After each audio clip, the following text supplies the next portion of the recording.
4 years ago, Rachel Notley made history by leading the Alberta NDP to its first ever victory in that province. She would make history again if she wins the current campaign for re-election by becoming the first female premier ever to be re-elected anywhere in Canada. However, Jason Kenney, formerly a top cabinet minister in Stephen Harper's government, has other plans. Having created the new United Conservative Party, he's been ahead in the polls the entire race. Here with their insights, with 1 week to go, in Calgary, Alberta, that's him on the right, geographically at least, if not necessarily politically. There's Dwayne Bratt, political science professor and chair in the Department of Economics, Justice and Policy Studies at Mount Royal University in Calgary, and co-editor of Orange Chinook, Politics in the New Alberta. And Bruce Dobigan is there too. He's the columnist and podcast host at notthepublicbroadcaster.com. And in Edmonton, Alberta, Catherine Grakowski, Alberta legislature reporter for the daily political newsletter Alberta Today, and David Kleiman-Haga, author of the albertapolitics.ca blog. And it's great to have all four of you all the way from the beautiful west of Canada coming into Upper Canada today, because we need to know more about this fascinating election campaign where it's day 22, exactly 1 week until Albertans head to the polls. Bruce, get us started. What's this election been about? Well, this election has been about, the earthquake that we had when the NDP was elected to run Alberta, is that earthquake going to continue for another 4 years? Or is the status quo that we knew for so long here going to be restored with the Conservatives? I think that's the biggest question. And if the Conservatives are the ones that get in, and they get in with a plurality, are we going to find out that we have a constitutional crisis coming up? Dwayne Bratt, in your view, what's this election been about? It's really been about the economy. It has been a sustained 4-year down period. The downturn started just before the election of 2015, but the real effects, the unemployment, all took effect during the NDP. And so when you have 130,000 job losses, usually it's about throwing the incumbent out.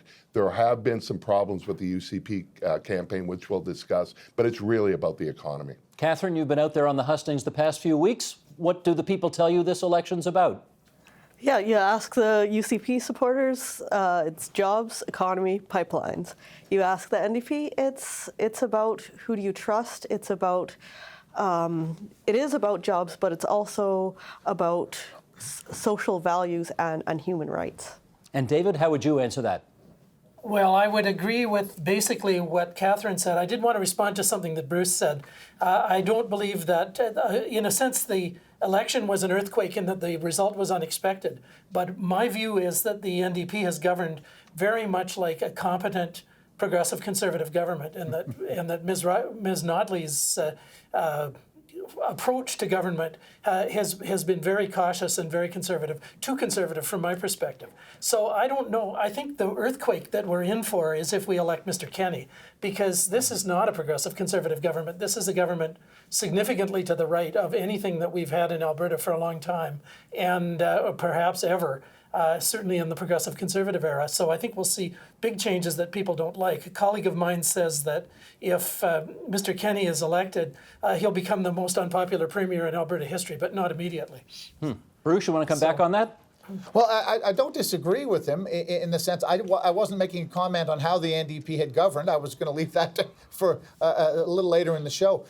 What I used to say, Steve, when I moved to Alberta 20 years ago is people used to tell, people like yourself from back east used to say, explain Alberta to us. And I used to say, well, the Maritimes is worried about losing its people. Quebec's worried about losing its culture. Ontario's worried about losing its power. And in Alberta, when I arrived, people were only worried about how to make a buck the next day. And I guess the biggest change for me is that no longer applies. The urbanization of Alberta has changed everything. The NDP government's election was a symbol of that. And even this last year, when the people in Calgary turned down the opportunity for a Winter Olympics in 2026, indicates to me a province that has become more cautious, less optimistic about its future, etc. And I think a lot of that feeling is what's being exploited in this particular election campaign by Mr. Kenney.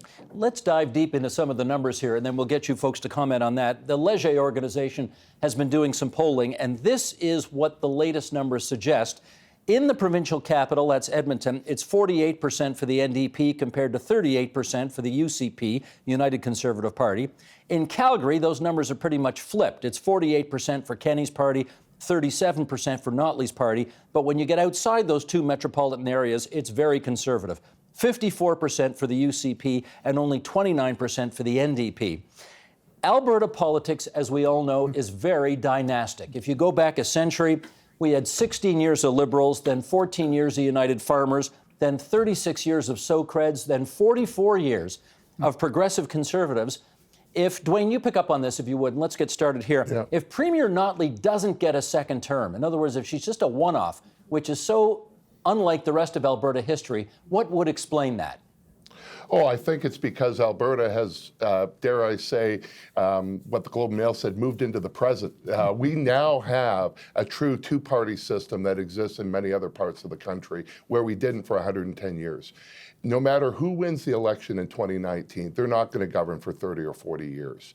The NDP could very well have very similar vote total to what they got in 2015 and lose the election because of the merger of the two conservative parties. So we're moving into a left party and a right party, just as we see in other provinces. And no matter who wins, they're not going to govern forever. And the NDP isn't going to disappear. Whether the NDP has 18 seats or 25 seats or somehow miraculously pulls this out and wins, they will be a formidable opposition. Catherine, if the Premier fails to get re-elected, what will account for that? If the Premier fails to get re-elected, it would, as Dwayne mentioned, it's because it's moving to a two-party system. At the dissolution of the legislature, there are, I think, 6 different parties sitting, which is just so unheard of anywhere else in the country. And I think it's this united big tent conservative opposition that's going to be her downfall. In Alberta, you have to win 2 of the 3 of Edmonton, Calgary, and the rural riding, and it is looking like, as the polls suggest, that the UCP have the rural area and they have Calgary. Well, David, let me get you to touch on what I touched on in the introduction of this segment and get you to tell us whether you're picking any of that up, and that is, no female prime minister or premier in the history of Canada has ever managed to get re-elected. Elected a first time, yes, but never re-elected. Do you think the premier's gender has anything to do with the fact that she may lose a week from today? No. You know, I don't think so in this case. The real issue here, NDP old-timers have understood for a long time that it was going to be a tough road to hoe to get re-elected. And the reason is because traditionally there's a lot of conservative voters here, a lot of people who have instinctively thought of themselves as conservative. That's changing for reasons Bruce touched on, but it's changing. The change is still incremental. And when you had that split in the vote on the right, it made it possible for a progressive party with a large amount of support, particularly in Edmonton and parts of Calgary, to come into power. Well, you know, it's going to be hard for them this time to be re-elected. I personally hope they are, because I think they are a good government. But if they're not, I'm sure, as Dwayne said, they'll be back. And the history of Alberta doesn't end now. And we do not ever go back to dynastic politics. That was the one thing. Rachel Notley broke the mold here. You cannot go back to that. People now understand, Albertans now understand, that if you're unhappy with the government, you have the choice. You can elect another one. Dwayne, I think that was you who came in right away and said no. I yelled no on the gender issue. And the reason for that is when you look at the polls for a year and a half, they have shown a sustained double-digit lead for the UCP. But Rachel Notley is more popular, more likable, has all the attributes of a leader, much more than Jason Kenney. So if it was a pure leader-to-leader battle, Notley defeats Kenney, but from a party perspective, the UCP leads the NDP. So if you put that in, it's tough to bring up that gender is a detriment to her. Bruce, you want to weigh in on that? If I can just interject. I was just going to say, Steve, for your Ontario viewers, this is not her legacy is not dissimilar to what happened to Bob Rae, who came in as the NDP premier in Ontario, came in a terrible economic time, as you know, went through the tortures of the damned for his term, and then was out. The NDP government has had very similar results here that they were faced with when they got the government. The economy was a wreck. It was very difficult for them to do anything too bold or or too forward-thinking without wrecking the economy. And so they've tried to stay with fairly reasonable goals. But as Dwayne has said, everyone else has said, that this is a situation where the vote is coming back to roost. We had a split vote last time between the Conservatives and the other Conservative parties, and it opened the way up for the NDP. So I would agree with Dwayne. The Premier is extremely popular personally, and anyone who wants to make an argument that this is somehow a gender issue is missing the point. Okay, let's talk about one of the budding bromances, if I can call it that, in Canadian politics, and that is between the leader of the United Conservative Party in Alberta and the leader of the Progressive Conservative Party and Premier of Ontario. Sheldon, a clip, if you please. On his first visit to Western Canada, please join with me in welcoming our great friend, the Premier of Ontario, the Honourable Doug Ford.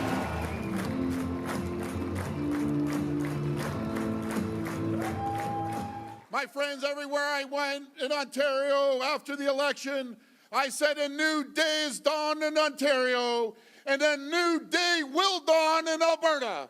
I want to thank you, God bless you, and help is on its way. Catherine, how is that bromance playing in Alberta? That bromance, you hear that new dawn is in Ontario, new dawn in Alberta.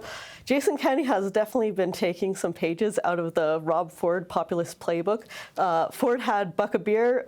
Kenney says free the beer.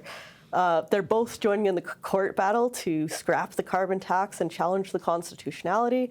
And when Jason Kenney said that he was going to fire Ed Whittemire from the Alberta Energy Regulator, I instantly thought back to the Hydro one with Mayo Schmidt and firing the $6 million man. So Kenney is all over the Doug Ford's policies. It's the bromance is strong between those two. Well, we should say, Bruce, that Jason Kenney's obviously been in politics a lot longer than Doug Ford has, but Ford is where Kenney would like to be. What similarities do you see between the two of them?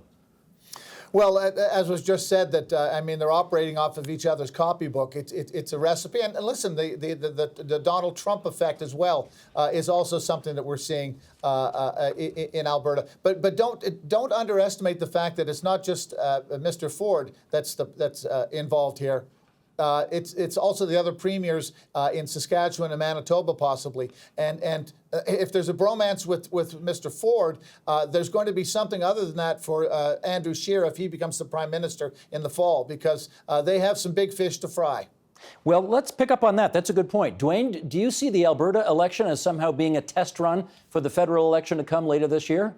Oh, absolutely. I mean, a major plank of Jason Kenney's campaign is fighting Ottawa, and not just fighting Ottawa. He has a long list of people he's going to fight. So yesterday in Medicine Hat, he promised to turn off the taps of oil to British Columbia, to investigate environmental groups to see about their charitable status.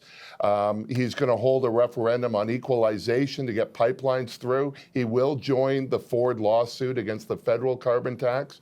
You remember a couple months ago, there was a cover photo of Maclean's called The Resistance, you know, with Kenney and Scheer and Ford and more.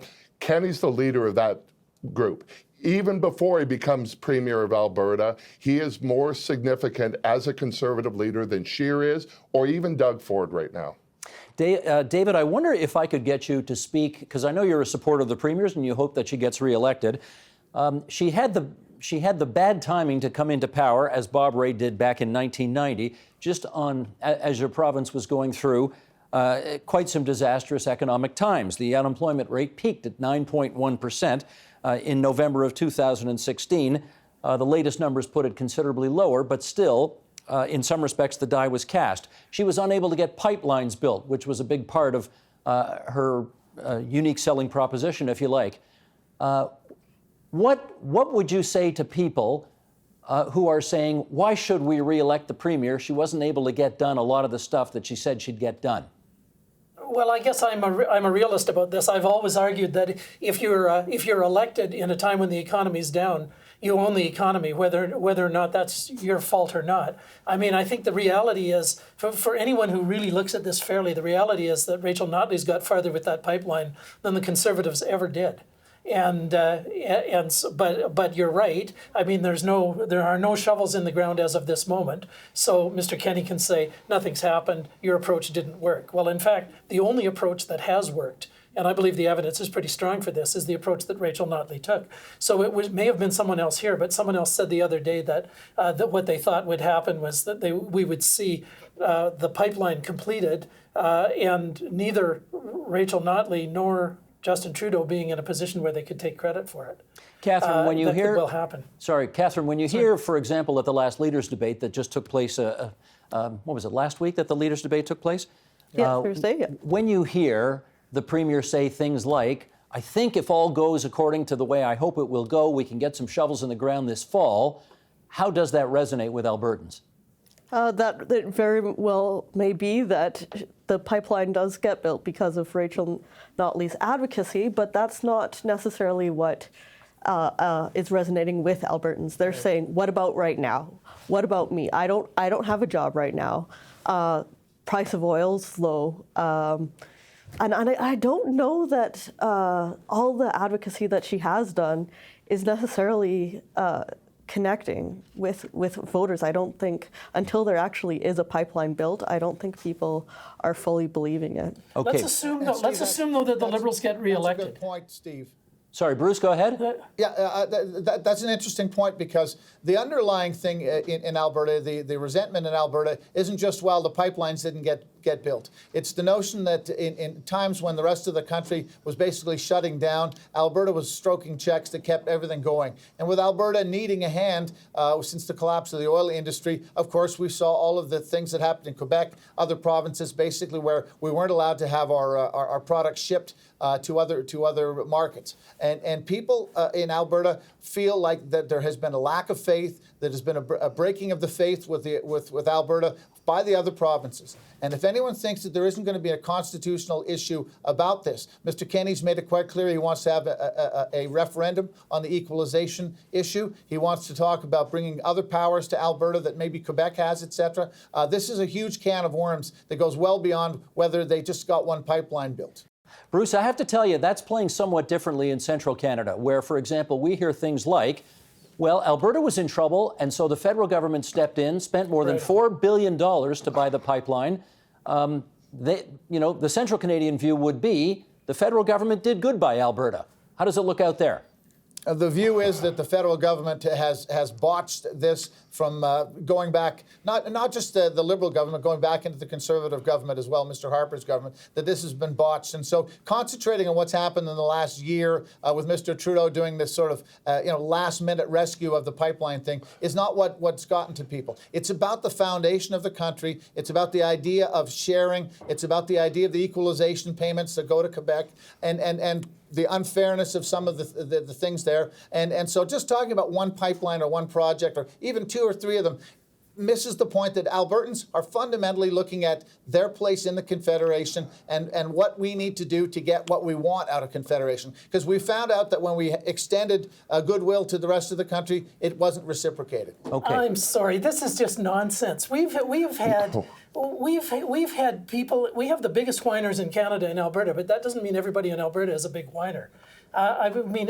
Calgary has been having an extended tantrum because they didn't get what they wanted the instant they wanted it.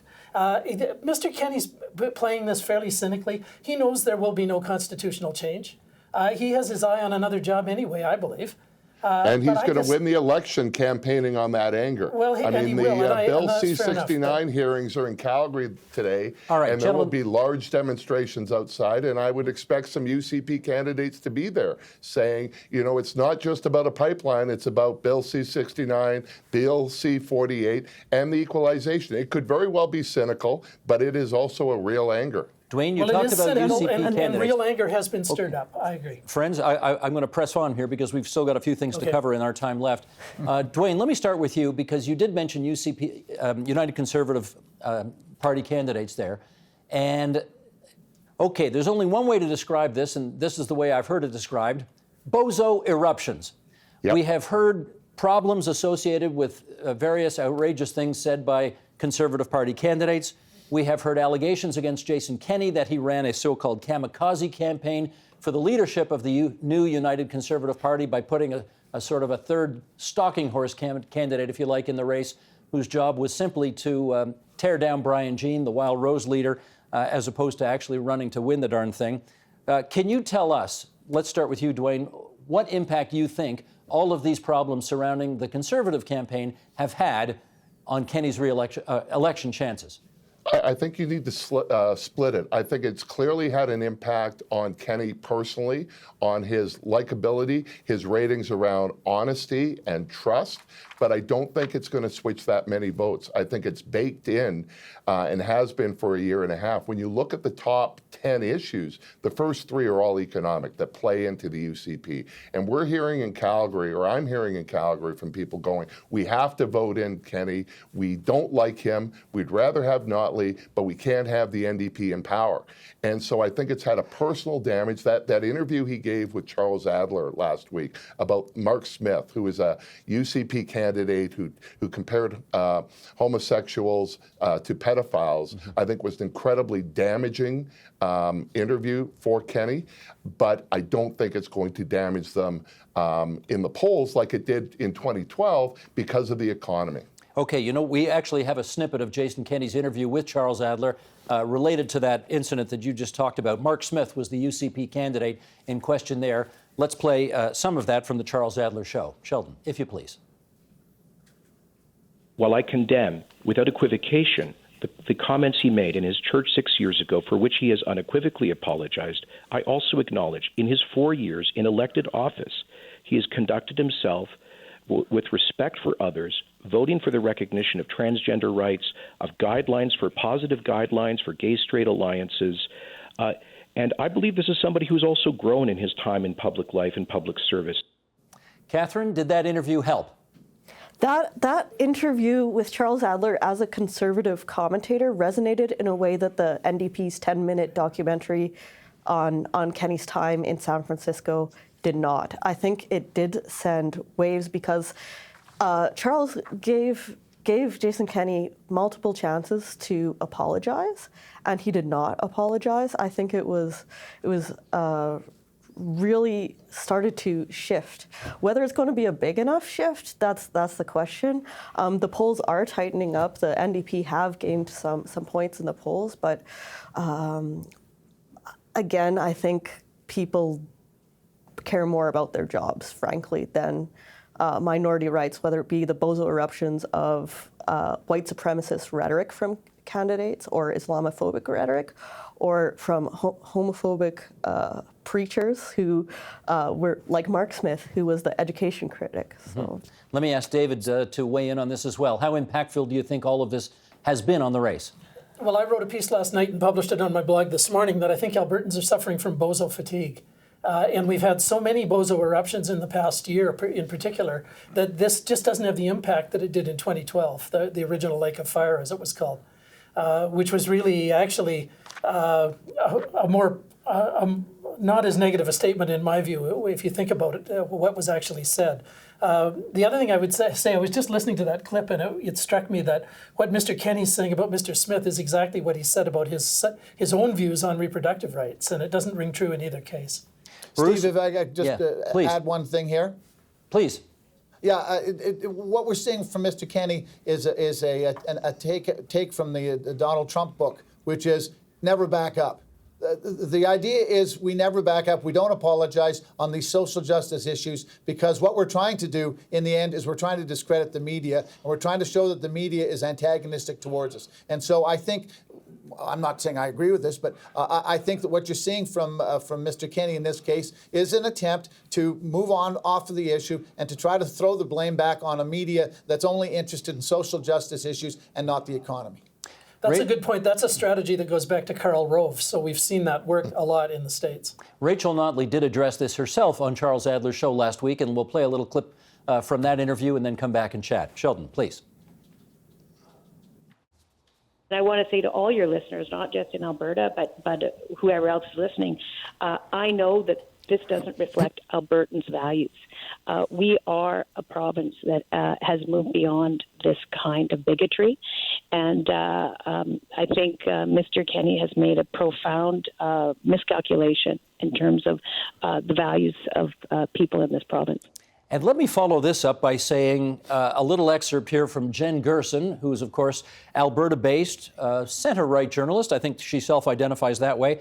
She weighed in Maclean's magazine by writing the following: "Over the past few weeks, my inbox and private messages have been inundated with notes from conservatives, staunch, genuine conservatives who admit to deep misgivings about the current ethical and moral direction of the UCP. Alberta is so angry, so disappointed in the state of the economy, and so wrapped up in its own self-image as a conservative province that those feelings aren't often expressed in public or, I suspect, in poll numbers. Identity is a deeply rooted thing, and these emotions are complicated. I have only this to say to such people: I don't believe you are in the minority. I don't think you're in the minority, even among fellow conservatives. And nothing is going to change as long as the people in charge of the UCP remain convinced that they, and they alone, have the bead on the true Alberta." Bruce, can I get you to comment on that? Well, I guess the answer to that will be the poll that matters next week, and we'll find out what Albertans think in terms of the vote. We have a really bifurcated province. It's Edmonton. Listen, I don't want to insult anybody in Edmonton, but the impact of the downturn in the economy didn't affect Edmonton quite as much. It's a government town. It's a university town. There were a lot of people there who got through this a little bit better than Calgary. Calgary is a devastated city. You come here emotionally and economically, people are devastated here. And so, their feeling is that that's their primary goal in this election, is to do something about that. 50, 60,000 jobs in the city of Calgary alone, white-collar jobs, high-taxing jobs that were really good for the government are gone. So, in response to what you were talking about, Steve, we have, the two different Albertas that are going at each other. And people in the South just don't put social justice things as important as an issue at this point. I'm disappointed with the Conservatives that they haven't learned how to prevent these bozo eruptions. That was Mr. Harper's strength, was he figured out who the people were who had to shut up, and he got them to shut up. I'm surprised Mr. Kenney hasn't done this. And I would jump in, Steve. So in our book, we did a chapter looking at polling data that shows that Alberta is not a particularly social conservative province. Our statements on gay rights, on gender equality, match pretty much the rest of the country. Having said that, the UCP, if Jason Kenney is elected, will be the most socially conservative government we've had since Ernest Manning in the 1960s. And so I think as much as this has been a problem for them during the election campaign, it could very well be a lot worse when they win and start to implement some of these issues around buffer zones, around abortion clinics, and GSAs for religious schools. I think that's the battle that's yet to come. David, before I get you to comment on this, I guess I would just observe that during the Ontario election campaign last year, when there was a tape that became a video, I should say, from one of the Conservative candidates who actually ran against Doug Ford for the leadership. And when it came forward, that tape, when it became public, and it was filled with some homophobic slurs, the soon-to-be premier immediately excised that candidate, prevented her from running for the party, and that was that. And I know, at least I heard anyway, that many people were impressed with the way Doug Ford handled that. Why does the Alberta Conservative movement seem to have more difficulty dealing with these issues? Well, I think the reason is because so many people in the UCP, which is not the old Progressive Conservative Party, but so many people in the UCP are themselves, in fact, social conservatives. So it's hard for Mr. Kenney as a social conservative to push out his friend John Carpe, for example, who was the person who's out of the party, who was the person who compared pride flags to swastikas, and which is an offensive and absurd comparison. And but it's hard for him to do that because I think in his own heart he thinks things rather like that himself. And there are a number of people in the leadership. Remember that the United Conservative Party seems to have successfully pushed out a lot of what we would call red Tories, and quite a few of those people have ended up in the Alberta Party. Whether or not that's going to have an electoral impact this time, it may have an electoral impact in the future. We may see a split on the right again, a slightly different one than in the past. But maybe I can get Catherine to follow up on that. I mean, in the province of Ontario, we have four parties represented in the Ontario legislature: Conservatives, New Democrats, Liberals, and there's one Green MPP. The leader of the party, Mike Schreiner. But what about, Alberta's got a lot more parties represented in your legislature, and what impact do you think these smaller parties can have on the eventual outcome of this election? they have a lesser impact in this election under the United Conservative. Although we do see Jason Kenney picking up on some of the independents' rhetoric. He noted the 50% support for secession in an Angus Reid poll, but I think it's more so to do with pushing for a better deal for Alberta within Federation. But I'd say the vast majority of Albertans identify as fiscally conservative but socially moderate or socially progressive. And so I think in the long term there could be, as David and Dwayne mentioned, more of a splinter. For example, a party like the Alberta Party may gain traction in the red Tories who don't feel like they have a home with a party that has a Wilberforce project amongst its members. Understood. We're down to our last minute here. Yeah, go ahead, Bruce. Steve, I just was going to say, I think this will be more of an issue in the next provincial election. I think there's a lot of people who would like to park their votes somewhere else this time, but I think that the macro is so big in terms of Alberta and its position in the Federation that's blinding a lot of people, and they're going, I got to go either NDP or Conservative. But I think you could see something in the next provincial election to reflect kind of what you were just talking about, the diversity of thought out there. That's going to be the last word for the program. Let me just thank all four of you for joining us tonight here on TVO. Dwayne Bratt, the political science professor at Mount Royal University. Bruce Dobig, and you can hear more from him on notthepublicbroadcaster.com. They've been in Calgary. And in that provincial capital, David Kleiman-Haga, author of the albertapolitics.ca blog, and Catherine Grakowski, Alberta legislative reporter for Alberta Today. It's good of all four of you to join us here in Upper Canada tonight. Thanks so much. Thank you. Thank you. The Agenda with Steve Paikin is brought to you by the Chartered Professional Accountants of Ontario, helping businesses stay on the right side of change with strategic thinking, insightful decisions, and business leadership. Are you on the right side of change? Ask an Ontario CPA.